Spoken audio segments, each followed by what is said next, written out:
이제 우리 하나님 말씀 같이 살펴보시겠습니다. 고린도전서 15장인데요 오늘도 다 자리에서 일어나셔서 고린도전서 15장 54절부터 58절까지 한 절씩 돌아가면서 읽도록 합니다. 54절입니다. 이 썩을 것이 썩지 아니함을 입고 이 죽을 것이 죽지 아니함을 입을 때에는 사망을 삼키고 이기리라고 기록된 말씀이 이루어지리라. 사망아 너희 승리가 어디 있느냐? 사망아 네가 쏘는 것이 어디 있느냐? 사망이 쏘는 것은 죄요 죄의 권능은 율법이라. 우리 주 예수 그리스도로 말미암아 우리에게 승리를 주시는 하나님께 감사하노니. 같이 읽습니다. 그러므로 내 사랑하는 형제들아 견실하며 흔들리지 말고 항상 주의 일에 더욱 힘쓰는 자들이 되라. 이는 너희 수고가 주 안에서 헛되지 않은 줄 알미라. 아멘. 네, 자리에 앉아주시기 바랍니다. 최근에 나온 책 중에서 어른 연습 이런 제목의 책이 있습니다. 이 책의 저자는 경력 25년의 베테랑 아나운서 오유경 아나운서가 쓴 책인데요, 이분이 갖고 있는 꿈이 있다는 겁니다. 이전에는 자기가 성공하고 막 목표가 그렇게 성공지향적이고 그런 거였다면 지금의 목표는 성장하는 게 목표다. 그래서 죽는 그날까지 점점 더 멋있어지는 어른이 되고 싶은 꿈, 이런 꿈을 이 저자가 갖고 있어서 그런 마음을 이제 나눈 그런 책이라고 할 수가 있습니다. 이 책 프롤로그에 보면은 참 멋진 글이 하나 눈에 띄는데요, 나이는 저절로 먹지만 어른은 저절로 될 수 없습니다. 어른이란 마음의 성장을 통해 비로소 다다를 수 있는 것입니다. 참 이런 건전한 생각을 갖고 있으니까 아마 이분은 갈수록 점점 참 멋진 그런 어른으로 성장해 갈 것 같습니다. 우리 모두가 다 이제 이런 꿈을 갖고 있다고 생각을 하는데요, 이 책 추천사에서도 참 멋진 문장을 제가 발견을 했는데요, 김지수 작가라고 이어령의 마지막 수업을 쓴 작가인데요, 이분이 쓴 추천사에서 멋진 문장 하나를 제가 발견했습니다. 내 손잡고 일어나 볼래? 성취했으되 오염되지 않는 깨끗한 어른. 이게 참 멋진 어른을 굉장히 함축적으로 표현한 것 같아요. 누가 멋진 어른입니까? 참 힘들어하는 우리 다음 세대, 자녀 세대들을 향해서 내 손잡고 일어나 볼래? 이게 멋지잖아요. 또 성취했으되 오염되지 않는 깨끗한 어른, 이런 꿈을 꾸자는 거거든요. 손미나 작가의 추천글에도 또 멋진 문장이 나오는데 이렇습니다. 신기할 정도로 세월과 함께 점점 더 빛나는 사람이 있다. 우리 교회도 보면 이런 분이 계세요. 젊을 때는 그렇게 두드러지는 외모도 아니고 그저 평범했는데 참 내면이 주님 닮아가고자 하는 이런 애씀이 있어서 점점 내면이 아름답게 성숙해져 가니까 얼굴이 너무 변하는 겁니다. 막 굉장히 화려하게 그런 멋지고 예쁜 얼굴로 변한다는 게 아니라 그 얼굴에서 풍기는 여유로움, 그리고 표정 하나, 미소를 띠는 그런 것에서 참 저분은 멋지다, 이렇게 생각하는 분이 많으세요. 예수 믿는 분들은 사실 그런 분이 대부분 아니겠습니까? 제가 성가다에도 보면은 그런 분이 계세요. 이쪽 줄, 여기 다 계세요. 제가 썩 봐도 다 계세요. 모두가 다 자기 일을 언제 봤나? 이런 생각을 하시겠지만 또 그게 맞아요. 우리가 이런 꿈을 좀 꾸자는 거죠. 우리 예수 믿는데 좀 멋지게 사는 거 좋잖아요. 제가 지난주 순장 모임에서 이런 이야기를 했습니다. 제 아내가 대학교 친한 친구들 그룹이 좀 있거든요. 대부분이 다 또 예수 믿는 그런 친구들인데요, 그 중에 한 친구가 제 아내만 만나면 밥 사라는 친구가 있어요. 네 밥 사야 된다. 부부싸움 하고 오면 더 크게 너 밥 사야 된다. 그러면서 이유를 이렇게 말합니다. 네 남편은 돌을 닦는 사람 아니냐.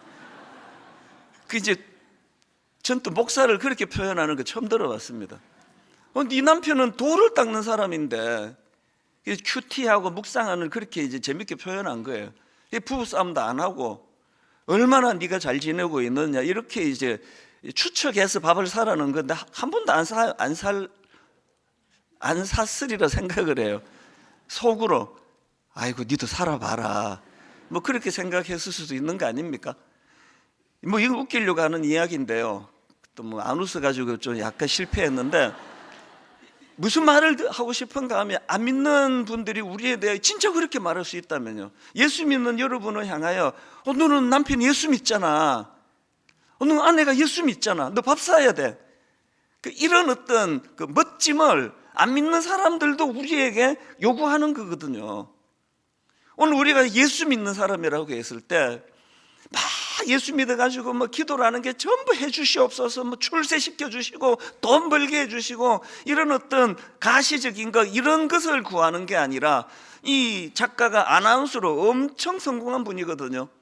뭐 6시 내 고향, 아침마당 뭐 이런 굵직굵직한 또 뉴스 프로그램, 뭐 앵커우먼 이런 일을 한 성공한 그 커리어 우먼 여성인데 이제는 나는 그런 어떤 가시적인 성공은 나 꿈꾸지 않는다. 내면이 아름답기를 원한다. 내면이 성숙하기 원한다. 나는 어른으로 그렇게 인정받으며 살고 싶다. 이런 꿈을 꾸고 있는 게 저는 너무 보기가 좋은 거거든요. 이 책 표지에 보면은요, 어른이란 삶의 마지막까지 더 나아지려는 사람이다. 저는 여기에 어른을 지우고 크리스천으로 넣고 싶은 거예요. 크리스천이란 삶의 마지막까지 더 나아지려는 사람이다. 여러분 동의되십니까? 이게 우리 예수 믿는 사람. 그래서 갈수록 성경에서도 그런 말씀을 하잖아요. 그 사람은 후패해져 가지만 그 사람은 늙어가고 흰머리가 나고 피부가 옛날 같지 않아도 그 속 사람은 점점 더 예수 그리스도 닮아가는 아름다운 모습으로 바뀌어져 가는 것, 이런 꿈을 우리가 꾸자는 거죠. 사실 그런 의미에서 제 주변이나 또 한 번도 만나본 적이 없지만 제가 책을 통해서나 글을 통해서 보면서 제 마음으로 롤 모델처럼 그렇게 떠올리는 분이 여러 분 계시는데요. 그 중에 한 분이 언젠가 한번 소개해드렸던 이희대 박사라는 분이에요. 이분은 세브란스 병원 의사였는데요.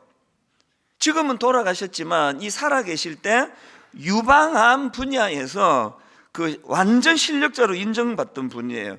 1년에 암 환자 수술을 뭐 600명씩 하시던 그런 분인데요. 불행하게도 이 암 전문가에게 암이 찾아온 겁니다.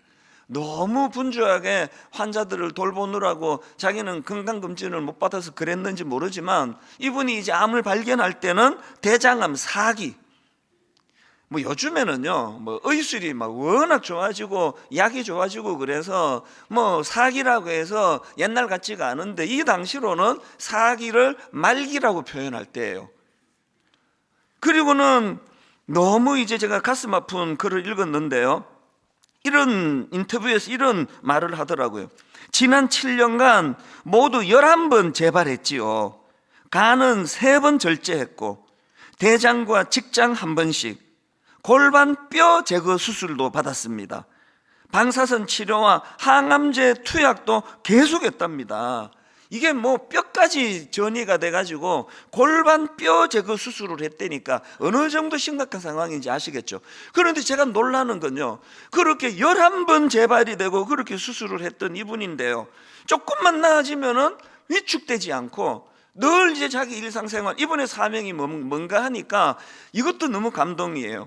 이분은요, 단 한 명의 암 환자라도 더 치료해주고 세상을 떠는 것이 내 목표다. 암 4기 때 한 이야기예요. 이게 너무 그 모습이 경이롭잖아요. 제가 맨 처음 이분을 알게 된 것은 어느 인터뷰 기사였고 한 번도 만나본 적이 없지만 무슨 생각이 드는가 하니까 이분은 분명히 이분은 크리스찬이다. 100% 이분 예수 믿는 사람이다. 확신이 들더라고요. 그랬는데 제가 검색하고 알아보니까요, 아니나 다를까 내 추측이 맞았습니다. 그냥 크리스찬이 아니고요, 진짜 예수 잘 믿는 크리스찬이었습니다. 그러다가 보니까 이런 그 현실에 대한 위축되지 않고 그 크리스찬으로서 그 쓴 글들을 이번에 새로 제가 또 검색하면서 제가 참 감동을 많이 받았는데요, 어느 글에 보니까 이렇게 말해요. 11번 재발한 암 사기, 콤마하고 그래도 웃을 수 있습니다. 그러면서 하는 말이 이렇습니다. 하나님께서는 암이라는 과정을 통해서 하나님의 임재를 드러내신다. 그리고는 이런 말도 합니다. 흔히 사기를 암 말기라고 합니다. 하지만 저는 말기 암은 없다고 봅니다. 사기 다음은 오기입니다. 암을 이겨낸 단계지요.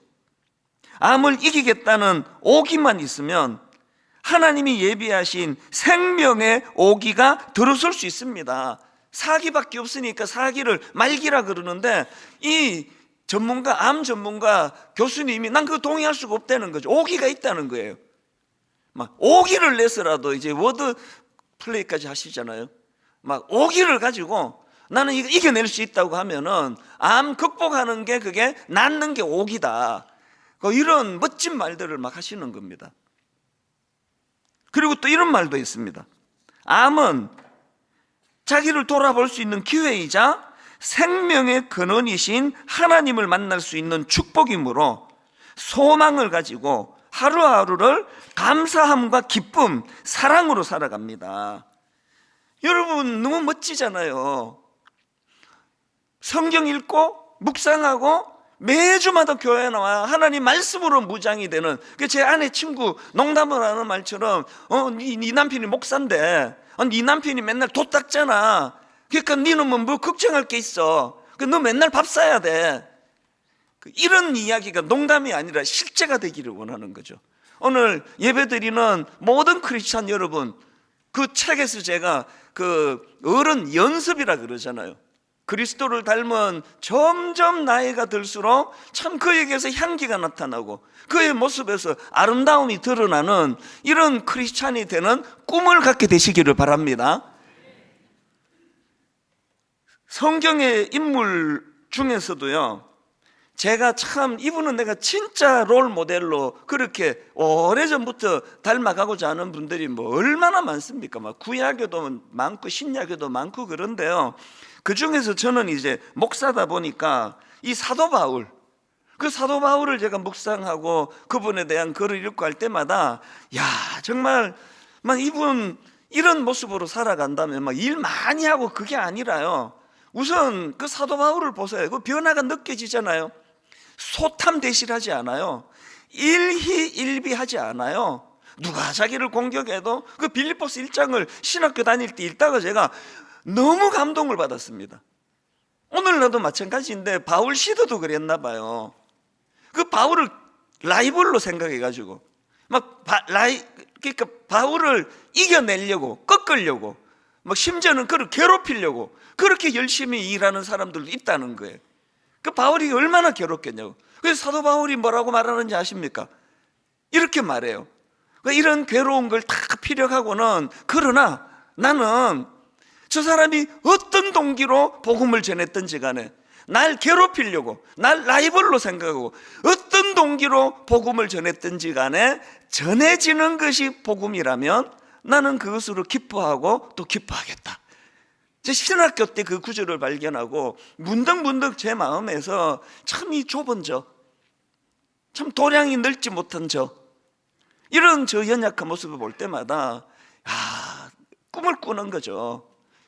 이럴 수 있다면요, 누가 날 괴롭히려고 그렇게 열심히 복음을 전한다고 한다면 라이벌로 생각해서 늘 그렇게 저를 험담을 하고 그렇게 한다 할지라도 그 동기로 열심을 내갖고 교회를 잘 섬긴다면 나는 그것으로 만족하고 기뻐하리라. 이게 사도 바울의 모습 아닙니까? 그걸 좀 담자는 거죠. 오늘 본문에서도 바울이 진짜 멋진 선포를 뭐 애들 말로 난리입니다. 한번 보세요. 고린도전서 15장 54절 55절입니다. 세 번역입니다. 썩을 이 몸이 썩지 않을 것을 입고 죽을 이 몸이 죽지 않을 것을 입을 그때에 이렇게 기록한 성경 말씀이 이루어질 것입니다. 죽음을 삼키고서 승리를 얻었다. 죽음아, 너의 승리가 어디에 있느냐? 죽음아, 너의 독침이 어디에 있느냐? 지금 바울은요, 이 죽음을 의인화해가지고 너무너무 멋진 선포를 하는데요. 여러분, 사실 모든 인간에게 이 죽음이 가진 이미지는 두려움 아닙니까? 여러분, 이 죽음이 가진 이미지는 공포 아닙니까? 젊은데도요, 한 번씩 죽음을 생각하면 두려워지는 게 인간 아닙니까? 그런데 오늘 본문에 보면은 바울이요, 죽음을 삼키고서 승리를 얻었다. 어떤 번역에 보니까 이걸 너무 멋지게 더 잘 번역한 것들이 많더라고요. 생명이 죽음을 무기력화시켰다. 이게 너무 멋진 거 아닙니까? 여러분, 이 세상에 어떤 존재가, 어떤 도구가 죽음을 무기력화시킬 수 있냐고요. 세상에 어느 종교가, 어느 종교, 어느 그 종교를 만든 창시자가 죽음을 무기력화시키는 일이 있느냐고요. 저는 이런 부활주일 고난주간을 거치면서 이 부활주일을 준비하면서 제 마음이 이 사도 바울이 이런 선포를 묵상하는데 막 이렇게 담대해지는 걸 느끼는 거예요. 죽음을 삼키고서 승리를 얻었다. 이야, 이거 벌 생각하면은, 벌에게 그 꽁지에 붙어 있는 독침만 제거하면은 그 벌이 뭔 재주로 우리를 공격합니까? 똑같은 이치로 죽음아, 너의 독침이 어디에 있느냐? 생명이 그 독침을 제거해 버린 거예요. 그 중요한 건 그 바울은 이런 담대함이 그 어디서 나온 거냐는 거예요. 이 죽음으로부터 뭐 두려움이 없어지니까, 죽음의 공포와 독침이 제거되고 나니까 언제든지 자기는 죽어도 그 빌립보서에 또 그런 내용이 나오잖아요. 난 두 사이에 끼었다. 지금 당장 죽어서 주님 앞에 가는 그게 내게는 유익하지만 할 일이 있어요. 바울이 이렇게 두 사이에 지금 빨리 주님께 가고 싶은 욕구, 그리고 또 이 사역을 위해서 살아남기 위한 욕구, 그 두 사이에 끼어 있는데 바울이 무슨 결정을 합니까? 지금 당장 죽어서 천국 가는 게 나를 위해서는 유익하지만 너희들을 위해서 내가 더 살기로 했다. 그 멋진 거 아닙니까? 사도 바울이 가지고 있는 이런 멋짐은 어디에서 나왔느냐, 이런 질문을 던진다면 저는 빌립보서 3장 10절에서 답이 있다 이렇게 말할 수 있습니다. 이것도 세 번역으로 보십시오. 내가 바라는 것은 그리스도를 알고, 그 다음 보세요, 그분의 부활의 능력을 깨닫고. 여러분, 그리스도를 안다고 부활신앙으로 무장이 저절로 되는 건 아닙니다. 현실을 보세요. 나 분명히 예수 믿는데 죽음의 공포로부터 자유하지 못하는 경우는 훨씬 많습니다. 그런데 지금 바울이 이걸 두 개를 구분하잖아요. 내가 바라는 것은 그리스도를 알고, 그분의 부활의 능력을 깨닫고, 그분의 고난에 동참하여 그분의 죽으심을 본받는 것입니다. 도대체 죽음을 두려워하지 않아요. 그 죽음의 독침을 제거하고 나니까. 그러고 보면은 오늘 본문 57절의 고백도 여상하지 않습니다. 세 번역입니다. 그러나 우리 주 예수 그리스도를 통하여 우리에게 승리를 주시는 하나님께 우리는 감사를 드립니다. 여기 승리는요, 나 승진했어, 취직했어, 내가 이 땅에서 원하는 거 얻었어, 나 괴롭히는 저것을 내가 납작코를 만들었어, 이런 게 아니에요. 여기서 말하는 승리는요, 죽음의 권세를 극복한 걸 표현한 거예요. 여러분, 우리가 알아야 되는 게 뭐냐, 우리가 살아있을 동안에도 예수 그리스도를 의지해야 되지만요, 죽는 과정에서도 그리스도를 의지해야 됩니다. 그가 그 죽음의 독침을 어떻게 빼냈냐고 57절에서 말하잖아요. 그러나 우리 주 예수 그리스도를 통하여예요. 오늘 부활 주일 예배를 왜 따로 구분해서 우리가 드립니까? 왜 그분께 우리가 감사헌금을 드립니까? 그분의 부활하심의 능력이, 그 부활하신 죽음의 권세를 이기신 예수 그리스도로 말미암아 내게 도래한 사망의 독침도 제거되었다는 것을 믿는 신앙, 이게 부활신앙입니다. 이런 부활신앙으로 장착한 사람은 다 멋져요. 죽음에 대한 공포가 없는데 얼마나 아름다워지겠냐고요. 그 부활신앙으로 장착한 이후에 너무나 놀랍게 변한, 또 매력적으로 변한 인물들이 성경에 많은데 그 대표적인 인물들이 예수님의 제자들이에요. 그 완전 오합지졸 아니었습니까? 십자가 지는 과정에서 다 도망갔어요. 그렇게 두려움이 많고 나약하고 참 초라하고 비겁하고 그랬던 예수님의 제자들이 나중에 하나같이 사도행전을 보면은 용사가 되는 거 아닙니까? 그거 아시죠? 다 순교했어요. 다 죽음을 두려워하지 않는데, 독침이 제거가 됐는데 막 하고 싶은 일 막 다 하고 산 거 아닙니까? 바울도 마찬가지 아닙니까? 베드로도 마찬가지예요. 베드로는요, 예수님 십자가 지시던 현장에서 뭐 초등학교 1학년도 다 알아요. 3번 부인한 사람 딱 하면 베드로가 떠오르잖아요. 이 베드로, 그 비겁한 사람, 비굴한 사람, 그 큰 소리만 뻥뻥 치지 속이 비어 있는 사람, 이 베드로 아닙니까? 그런데 나중에 베드로가요 얼마나 담대한 사람이 됐는지 초대교회의 우뚝 선 지도자가 됐거든요. 그가 쓴 베드로 전서 후서를 읽어보면은, 여러분이 베드로 전서는요 네로 황제 치하에서 믿는 자들에 대한 박해가 극심하던 때 쓰여진 거예요. 그래서 여기 보면은 그런 표현이 나옵니다. 베드로전서 1장 6절에 보니까, 그러므로 너희가 이제 여러 가지 시험으로 말미암아 잠깐 근심하게 되지 않을 수 없으나, 지금 이 극심한 고통을 이렇게 표현한 거거든요. 또 베드로전서 4장 12절입니다. 사랑하는 자들아, 너희를 연단하려고 오는 불시험을 이상한 일 당하는 것 같이 이상히 여기지 말고, 이게 지금 고통 중에 있는 성도들을 위해서 쓴 편지라는 걸 금방 알 수 있는 거거든요. 이렇게 지금 고난에 빠져 있는 초대교회 성도들을 향한 베드로의 담대한 권면을 한번 보십시오. 베드로전서 4장 12절 13절입니다. 사랑하는 여러분, 여러분을 시험하려고 시련의 불길이 여러분 가운데 일어나더라도 무슨 이상한 일이나 생긴 것처럼 놀라지 마십시오. 그만큼 여러분은 그리스도의 고난에 동참하는 것이니 기뻐하십시오. 그러면 그의 영광이 나타날 때에 여러분은 또한 기뻐하며 즐거워하게 될 것입니다. 지금 여러분 네로 황제의 극심한 박해의 1차적인 타겟이 자기 자신이에요. 베드로가 그 전설에 십자가에 거꾸로 매달려 순교했다는 그런 말이 기록이 있지 않습니까? 그러니까 지금 자기는 고통이 없고 뭐 이런 거죠. 뭐 암사기 환자인데 신방 가가지고 이럴수록 힘내셔야 됩니다, 뭐 이럴수록 힘내셔야 된다고 이런 소리 해대는 목사가 있다면요, 그 물정을 모르는 사람이 하는 거거든요.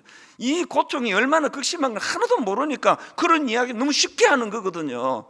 이게 뭐 암 걸렸다고 뭐 그렇게 얼굴 찌푸리지 마시라고 막 이런 얘기하면은요 물정을 모르는 얘기예요. 그러나 자기가 그 일을 겪는 분이 그렇게 말한다면 거기에는 힘이 있는 거거든요. 이번에 제가 어머니 장례식을 치르고 보니까요, 어떤 분이 진짜 위로가 되는지 다 고마운데요, 어떤 분은 참 이분이 그래도 예의를 갖추어서 애쓰시는구나 이렇게 느껴지는 분이 있고, 어떤 분은 진짜 위로가 되더라고요. 내가 겪어보니까 이게 이런 거였구나. 즉 베드로가 지금 자기는 그런 고난이 하나도 없고 이론으로 하는 그 얄밉게 하는 얘기가 아니에요. 가장 극심한 고난이 지금 자기에게 있는 일인데 너무너무 담대하잖아요. 여러분은 그리스도의 고난에 동참하는 것이니 기뻐하십시오. 이런 시련을 겪을 때 무슨 이상한 일이나 생긴 것처럼 놀라지 마십시오. 이게 여러분 그 계집 종이 너 예수 믿는 사람, 예수 따르는 사람 아니냐 그러는데 막 부들부들 떨면서 주님을 막 부인해 버리는 그 나약한 베드로가 어디 갔냐고요. 그러면 똑같은 질문이요. 아니 베드로는 어떻게 이런 멋지고 담대한 변화, 인생 그런 변화가 있었나? 저는 그 질문에 대한 답을 베드로전서 1장 3절에서 찾습니다. 우리 주 예수 그리스도의 아버지 하나님을 찬송하리로다. 그의 많으신 긍휼대로 예수 그리스도를 죽은 자 가운데서 부활하게 하심으로 말미암아 우리를 거듭나게 하사 산 소망이 있게 하시며, 여러분 다 아시잖아요. 베드로가 그 주님을 십자가 지는 과정에 배신해 버렸는데 주님은 그 베드로를 부활하신 이후에 그를 만나 주세요. 제가 전에 농담했던 기억나시죠? 나 같으면 쟤는 빼고 만나자, 쟤는 나 안 만나고 싶다. 근데 그 베드로를 만나 그를 용서해 주시고 그에게 다시 사명을 주시면서 내 양을 치라, 내 양을 먹이라. 그랬더니 지금 베드로가 부활하신 주님을 경험하고 나서 완전히 인생이 달라진 거예요. 그 부활하신 주님을 만난 뜨거운 가슴에 성령의 강력한 역사가 사도행전 2장에서 일어나니까 완전히 다른 사람이 됐습니다. 저와 여러분 더 성숙해질 수 있습니다. 저와 여러분 날마다 현실 앞에 두려워하고 부들부들 떨고 소탐대실하고 날마다 일희일비하고 이렇게 안달복달하며 사는 인생이라 할지라도 여러분 부활하신 예수 그리스도, 그 부활신앙으로 우리를 무장시켜 주시는 그분을 만나게 된다면 저와 여러분의 인생도 멋지게 변화될 줄로 믿습니다. 팀 켈러 목사님이 쓴 부활을 입다, 이번에도 이제 부활절을 앞두고 이 책을 다시 꺼내가지고 제가 보다가요, 그 부활이 가진 기능에 대한 설명 중에 멋진 표현이 하나 있더라고요. 부활이 가진 기능이 뭔지 아십니까? 이거예요. 모든 두려움을 몰아내는 생명의 빛이다. 예수 믿는 우리 최악이 죽는 거 아닙니까? 인생이. 나 이러다 죽겠다. 그 말은 나는 정말 절망이다, 그 얘기 아닙니까? 그런데 그 죽음의 독침을 제거하고 나니까 우리 인생에서 겪을 수 있는 최악이 죽는 건데 죽으면 천국 가는데요. 그래서 오늘 저는 여러분 이 부활주의를 맞아가지고 이거 팀 켈러가 언급했던 글 일부를 한번 보십시오. 불안이 익숙해진 시대, 불안이 익숙해진 시대. 그래서 우리는 더 희망을 갈구하고 희망을 붙잡으려 한다. 여러분 이렇게 불안이 익숙해진 이 두려움의 시대에 희망을 붙잡으려고 하는데 그 다음 보세요. 예수 부활의 권능을 입어 다시 사는 것, 이보다 더 장엄하고 강력한 희망은 없다. 하나님 우리를 불쌍히 여겨주셔서 베드로가 만난 부활하신 주님, 다메섹 도상에서 바울이 만났던 부활하신 주님, 바울이 그 십자가 지는 현장에 있었냐고요. 우리랑 똑같이 그 바울을 만나주시는 주님이시라면, 그 포악한 바울도 만나주시는 주님이시라면 오늘 예배 가운데 저와 여러분 사모하는 자에게 부활하신 주님이 임하실 줄로 믿습니다.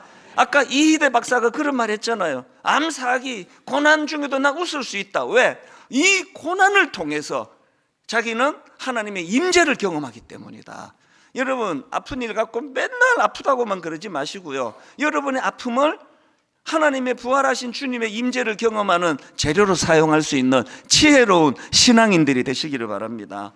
그래서 오늘 저는 두 가지로요, 이 부활신앙과 관련한 적용을 한 두 가지를 나누어 보고 싶은데, 첫 번째, 여러분 부활신앙의 영향력을 누리셔야 돼요. 부활신앙이 있다면 그건 죽을 때 나 이제 죽을 때 편안하게 죽겠구나가 아니라 이 부활신앙으로 장착한 사람들이 이 땅에서 오늘 현재 삶 속에서 그 부활신앙의 영향력을 누릴 수 있다는 겁니다. 고린도후서 4장 16절에 그러므로 우리가 낙심하지 아니하노니 우리의 겉사람은 낡아지나 우리의 속사람은 날로 새로워지도다. 이 부활신앙으로 장착한 사람만이 알아들을 수 있는 말씀이에요. 이게 57절도 다시 보십시오. 우리 주 예수 그리스도로 말미암아 우리에게 승리를 주시는 하나님께 감사하노니. 여러분 우리가 살아가는 과정에서도 주님의 은혜가 필요하고 그분의 임재가 필요하지만, 여러분 우리가 그 죽어가는 이 과정에서도, 연세가 드셔 가시는 그 과정에서도 예수 그리스도가 내 인생에 개입을 해야 돼. 그래야 죽음을 삼키고서 승리를 얻었다. 이런 바울의 담대한 고백이 우리에게도 나오는 거 아닙니까? 여러분, 연세가 많이 드셨는데요, 그분 입에서 죽음아 너의 승리가 어디 있느냐, 죽음아 너의 독침이 어디 있느냐, 그 죽음에 대하여 이렇게 그냥 죽음을 갖고 노실 믿음을 갖고 있다면 그 어른이 얼마나 아름다우시겠냐고요. 그 사실 제가 이제 우리 어머니 간증 내가 이제 악기 해가지고 내가 이제 잘 안 해야 되겠다 결심을 좀 해갖고 요새 안 했는데요, 지난 금요일 성금요일 날 또 못 참고 했어요. 이게 그리스도의 고난과 부활의 어머니 간증을 빼면은 이게 설교가 이게 메시지가 안 나오는 거예요. 그래서 이제 막 여러분이 식상할까봐 이제 제가 또 정말 안 할 거예요. 그러나 이제 오늘은 또 해야 돼요. 이 부활절이기 때문에.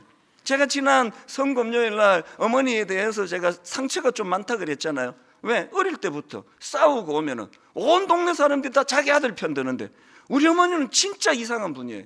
들어보지도 않고 네가 사과해라. 아니 뭐 어떤 일이 벌어지는지 알고 이렇게 얘기를 하시느냐고. 그러면 일단 네가 사과해라. 그리고는 막 집에 가면 떼굴떼굴 뒹굴죠. 엄마는 뭐냐고 이게. 그러면 너무 미안한 표정으로 하시는 말씀이 이거예요. 우리는 예수 믿잖아. 어머니 생각은요, 예수 믿으면 무조건 손해보고 무조건 양보하고 그 성금요일 말씀드렸잖아요. 그때 또 뭐 돌아가실 것 같으니까 갑자기 저한테 전화 와가지고 그 며느리한테 너무 사과할 게 없는지 그 좀 물어봐 주라. 또 숫기가 없으셔가지고 직접 묻지도 못하시고. 그 며느리가 제 아내잖아요. 우리 시어머니 그런 적 없다고 맨날 얘기하는데 우리 시어머니는 진짜 점잖은 분이라 가지고 단 한 번도 그렇게 무례하게 한 적이 없다는데, 이게 뭐 이 하늘에 나 불러가시려나 그러면 막 생각하는 거예요. 내가 또 그 잘못한 사람이 없나? 막 자꾸 미안하다 그러고. 그게 저는 싫죠. 좀 당당하게 사시지 왜. 근데 이번 고난 주간을 제가 묵상을 하면서 그게요, 이 영적으로 참 무지한 저 같은 사람이 해석할 수 없는 그게 어머니의 당당함이더라고요. 그게 어머니의 자신감이더라고요. 우리 예수 믿는데, 이 말은 그분의 자신감인 거예요. 우린 죽으면 천국 가잖아. 우린 죽으면 다 보상받잖아. 너 저 사람도 어떻게 생각하니?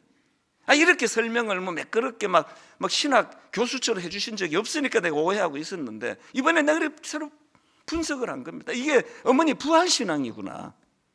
실제로요, 저희 어머니가 작년 12월 달에 돌아가셨는데 7월 말에 또 한 번 이제 고비가 오셨어요. 그래서 이제 폐에 물이 막 차는데 이게 뭐 어떤 기술을 동원해도 물이 안 빠진다는 거예요. 너무너무 이제 점점 괴로워하시니까 이제 어른을 이렇게 자꾸 괴롭히는 게 그 미국 의사가 그런 얘기를 했대요. 그래서 누나한테 전화가 왔습니다. 너 이제 준비해야 되겠다. 그래서 그 새벽에 그 전화 받고 또 제 아내는 또 한판 울고, 그리고 이제 비행기 막 해가지고 급하게 이제 비행기표를 끊었는데 기적같이 폐에 물이 빠졌다. 그래서 다시 살아나신 거예요. 그리고는 이제 미국 집회가 있어서 제가 미국을 갔을 때 어머니가 계시는 요양원의 3층은 한국 할아버지 할머니가 계시는 데예요. 그래서 전 직원이 다 특별한 경우 빼고는 다 한국 분인데, 놀랍게도 너무너무 감사하게도 그분들이 다 제 설교를 듣는 분들이, 직원들이. 그래서 우리 어머니는 정말 호강하셨어요. VIP 대접을 받으셨죠. 그렇게 제가 미국에 갔더니 7월 말에 있었던 일을 그 책임자 분께서 이제 우스갯삼아 들려줬어요, 저한테. 그때 이제 어머니가 폐에 물이 차고 막 이제 혼수 상태가 오고 막 그랬던 것 같아요. 그래서 이제 911을 불러가지고 이제 응급실로 가야 되니까 911을 불렀다는 거죠. 그 미국에 또 911이 좀 호들갑스럽잖아요. 막 불빛도 열어나고 막 소리도 열어나고 막 여러 사람이 이제 들이닥쳐가지고 어머니를 이제 그 911 그 응급차에 모시고 이제 응급실로 가야 되는데요. 그 과정에서 어머니가 깨신 거예요. 굉장히 그때 심각한 상태에다가 깨신 거예요. 두 마디를 하셨대요. 이게 막 이상해졌거든요. 막 불이 부착부착하고 막 사람들이 미국 사람들이 들락날락거리고 하니까 어머니가 이렇게 말씀하셨대요. 여기가 어디고? 천국이가. 그게 첫 마디였어요. 이게 막 이제 금방 깨셨으니까. 그 두 번째 마디가 이거였습니다. 그 미국 사람 그 911 응급 대원 보고요. 누굽니까? 천사입니까? 그 얘기를 하셨대요. 그래서 저도 웃었어요. 그 얘기를 듣고. 그런데요, 이번 고난 주간에 그 어머니 모습이 저미는 거예요. 어머니 머릿속에 죽음의 독침을 빼내신 분이 갖고 있는 천국에 대한 소망, 이제 나는 이제 곧 천국 간다, 이걸 너무너무 소망을 하신 거 아닙니까? 그 상황이 오니까 너무 막 그 기쁜 표정을 지으면서 여기가 천국인가? 천사입니까? 그리고요, 저희 어머니가 너무너무 소원하셨던 오랜 기도 제목, 주무시다가 그렇게 주님 앞으로 가는 그 일을 하나님 허락하셨거든요.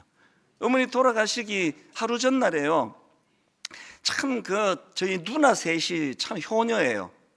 그 번갈아 가면서 매일매일 이제 어머니 찾아뵙고 또 드실 거 준비하고 또 이런 또 갈아입을 여러 가지 것들을 준비하고 그렇게 이제 방문을 하시는데, 돌아가시기 하루 전날이에요.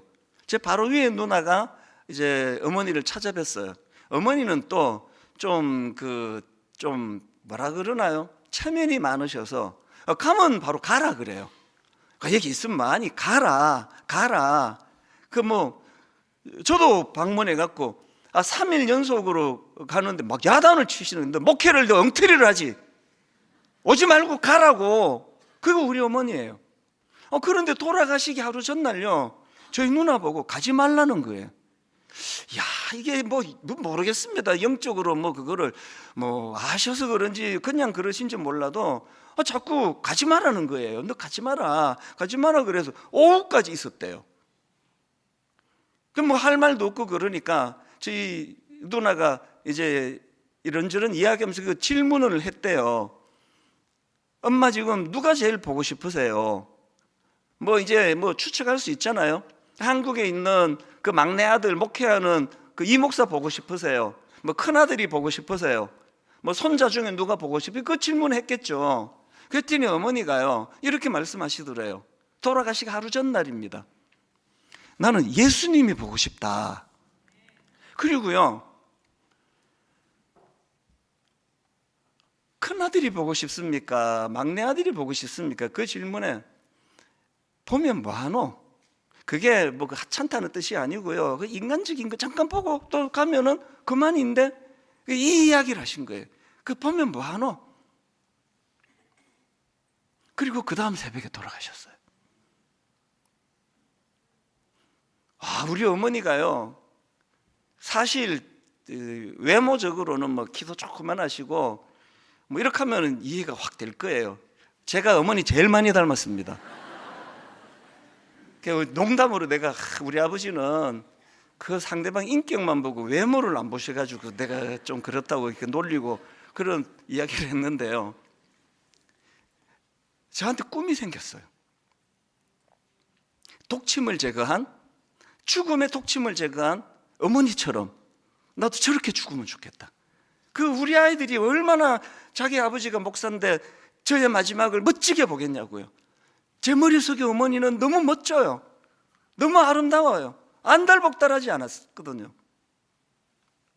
그래서 고난주간에 성금요일을 고백했던, 어릴 때 상처를 많이 받았는데 맨날 네가 잘못했다 그러니까 그게 요즘 제 마음에 보석이 됐습니다.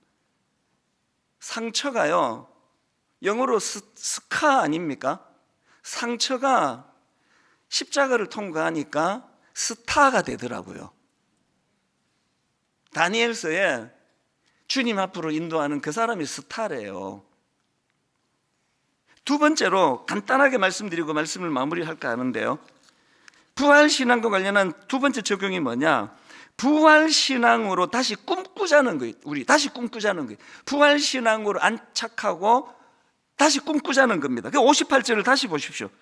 그러므로, 여기 나오는 그러므로는요, 고린도전서 15장이 부활에 대한 설명으로 꽉 찬 성경이거든요. 다 설명하고 바울이 그러므로 내 사랑하는 형제들아 견실하며 흔들리지 말고 항상 주의 일에 더욱 힘쓰는 자들이 되라. 이는 너희 수고가 주 안에서 헛되지 않은 줄 알미라. 이 말씀이 맨 마지막에 나오거든요. 아시겠죠? 부활신앙으로 장착해야 되는 이유를 설명하고, 그러므로 부활신앙으로 네가 장착했다면 이제는 흔들리지 말고 항상 주의 일에 힘쓰고, 더 나이가 들어간다 할지라도 주를 위해서 열심히 살아야 된다. 왠지 아느냐? 너희 수고가 주 안에서 헛되지 않기 때문이라. 세상 사람들의 수고는요, 그거 다 헛것이에요. 마지막에 죽음의 권세가 다 빼앗아 가잖아요. 그래서 다 허무하게 죽잖아요. 사망의 권세가 그 이 땅에서 했던 그 모든 열정 열망을 다 빼앗아가 버리잖아요. 그게 죽음의 권세인데, 죽음의 독침을 제거한 하나님의 사람들은 이 땅에서의 일들이 너무너무 가치 있는 거, 영원한 거기 때문에 더 주의 일에 힘써라. 요즘 저는요, 옛날부터 이 찬양을 가끔씩 불렀지만 요즘 저는 고난주간에 특히 이 찬양을 더 많이 마음으로 되냈습니다. 어두운 밤 쉬되리니 내 직분 지켜서 찬이슬 맺힐 때에 일찍 일어나 해 돋는 아침부터 힘써서 일하라. 일할 수 없는 밤이 속히 오리라. 제가 이제 60대가 되고 보니까요, 지금 저요 50대 때보다 더 열심히 해요. 50대 때보다 설교 준비 훨씬 더 열심히 합니다. 왜? 이제 제가 점점 제 마음에 깨달아지는 게 일할 수 없는 밤이 곧 온다는 거예요. 얼마나 좋습니까? 이제 뭐 그냥 막 좀 쉬고 싶을 때도 있고, 이제는 정말 한 석 달이라도 내가 안식년을 좀 갖고 싶다는 이런 지침이 없는 건 아니지만, 일할 수 없는 밤이 속히 오리라. 이 바울이 맨 마지막에 부활에 대한 설명을 다 한 다음에 그 바울이 권면하는 게, 그러므로 내 사랑하는 형제들아 견실하며 흔들리지 말고 항상 주의 일에 더욱 힘쓰는 자들이 되라. 이는 너희 수고가 주 안에서 헛되지 않은 줄 알미라. 아까 그 이희대 박사가 암 4기 투병하면서도 자기가 죽기까지 한 명이라도 더 환자들을 돌보는 일을 하고 자기가 죽기를 원한다고 그런 꿈을 꿨다면 저도 마찬가지예요. 여러분, 제가 다시 약속합니다. 은퇴하는 과정에서 절대로 여러분 실망시키는 짓 하지 않을 거예요. 소탐대실하지 않을 거예요. 은퇴 이후에도 우리 젊은이들이, 정말 젊은이들이 실망하는 이런 일 절대 하지 않을 겁니다. 저도 이희대 박사처럼 부족하지만 한 명의 영혼이라도 더 그들에게 복음의 빛을 비추고 복음을 전하고, 그래서 추해지지 않으려고 더 많이 기도하고 몸부림칠 겁니다. 우리 교회의 모든 성도님, 젊은 청년은 젊은이대로, 연세가 들어가시는 분은 연세가 들어가시는 분들대로 이 꿈을 꾸게 되기 원합니다. 우리는 비록 외모는 뭐 부모님의 외모를 따라 다 다르게 태어났지만 우리가 추구하는 거 갈수록 아름다워지는 거예요. 갈수록 멋진 거예요. 이야, 참 저 목사님 참 멋지다. 뭐 목회 잘한다 이런 게 아니고요. 참 멋지다. 같이 기도하시겠습니다. 하나님 아버지, 어른이란 삶의 마지막까지 더 나아지려는 사람이라고 그 책에서 설명했다면, 하나님, 크리스찬이란 바로 그런 사람인 줄 믿습니다. 이전에는 그저 성공하고 잘되고 남들 앞에 떵떵거리며 사는 것이 인생의 목표였다면, 이제는 그리스도를 닮은 성장이 우리의 목표가 되기를 원합니다. 아버지, 죽는 그날까지 점점 멋져가는 그런 크리스찬으로 아버지, 우리들이 그렇게 주님을 닮아가기를 원합니다. 부활하신 주님으로 말미암아 하나님이 이제 죽음의 권세의 독침을 제거했습니다. 그것은 껍데기뿐입니다. 이 땅에서 겪을 가장 절망은 죽음인데, 죽으면 천국 가는 게 우리입니다. 이 부활하신 주님으로 인한 부활신앙으로 장착하여 너무나 두려움에 빠지고 안달복달하고 그렇게 살지 않도록 성령님 인도하여 주시옵소서. 주님 앞에 부활주일 감사 예물을 드리려고 합니다. 하나님, 경제적으로 어려워 드리지 못하는 그 마음, 주님께서 네 마음 내가 다 받았다 그렇게 말씀해 주시고, 하나님 드려진 이 헌금이 한 푼이라도 허튼 데 쓰여지지 않도록 주님 간섭하여 주시옵소서. 감사드리옵고 예수님 이름으로 기도드립니다. 아멘. 오늘 부활절 특별 찬양이 준비되어 있는데요, 청년들입니다. 김신혜, 김지수, 김기리, 허나경, 우리 4명의 우리 귀한 자매들이 특별 찬양을 준비했는데요, 우리 찬양을 들으면서 준비하신 부활주의 헌금 우리 하나님께 올려드리도록 하겠습니다.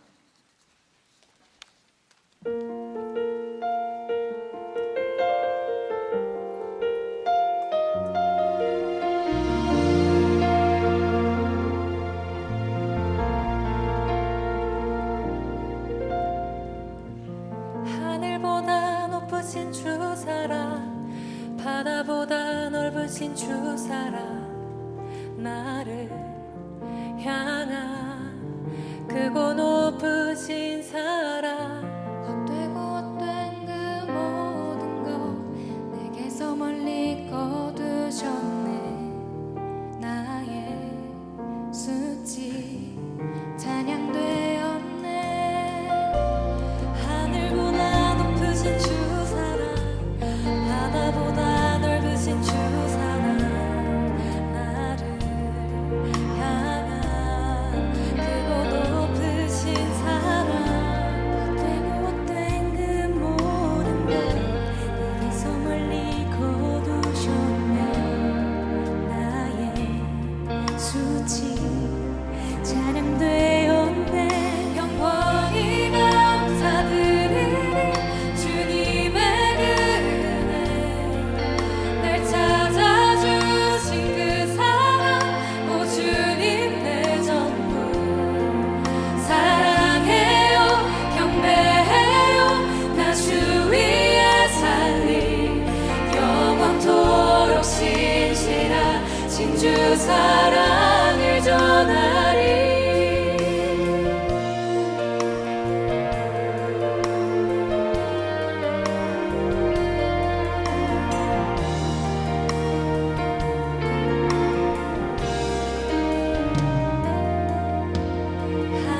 하나님께서 세상을 사랑하사 독생자를 주셨으니 믿는 자는 영생을 얻으리.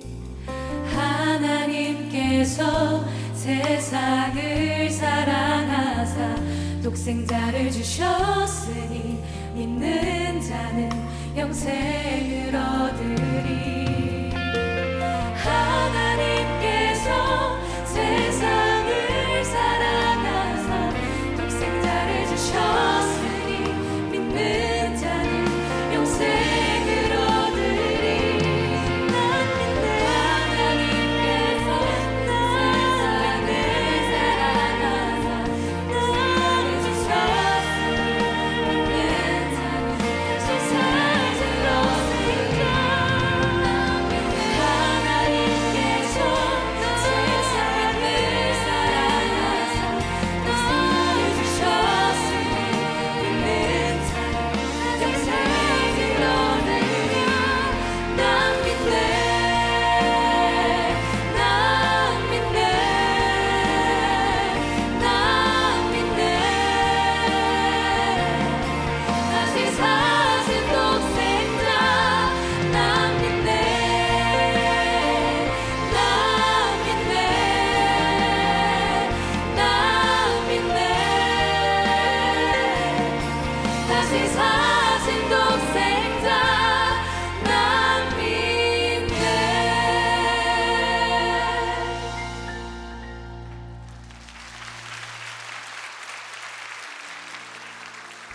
너무 아름다운 청년들입니다. 한 번 더 큰 박수로 정말 축복합니다.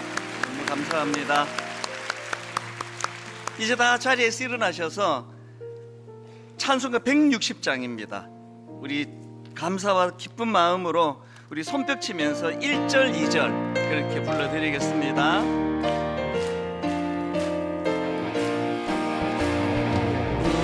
무덤에 머물러 예수 내 둘 새벽 기다렸네. 새벽 기다렸네 예수 내 주 원수를 다 이기고 무덤에서 살아나셨네. 어두움을 이기시고 나와서 성도 함께 길이 다스리시네. 사셨네 예수 다시 사셨네. 헛되이 지키네.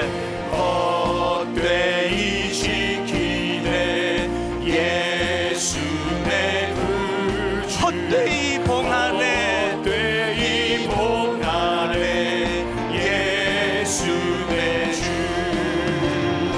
원수를 다 이기고 무덤에서 살아나셨네. 어두움을 이기시고 나와서 어두움을 이기시고 나와서 성도 함께 길이 다스리시네. 사셨네 예수 다시 사셨네. 부활하신 하나님 주님, 마음을 다하여 하나님 앞에 영광을 올려드립니다. 같이 기도하시겠습니다. 우리 주 예수 그리스도의 은혜와 하나님 아버지의 다함없는 사랑과 성령님의 감동, 감화, 위로교통 충만하심의 역사가 부활하신 주님, 죽음의 독침을 제거해 주신 그 놀라운 은혜를 내 믿음, 내 신앙으로 장착하고 시간이 가면 갈수록, 세월이 흐르면 흐를수록, 나이가 들면 들수록 더 멋지고 아름다운 그런 그리스도인으로 성장해 가기로 다짐하며 예배하는 모든 주의 자녀들 머리 위에 지금부터 영원토록 함께 하시기를 간절히 축원하옵나이다. 아멘.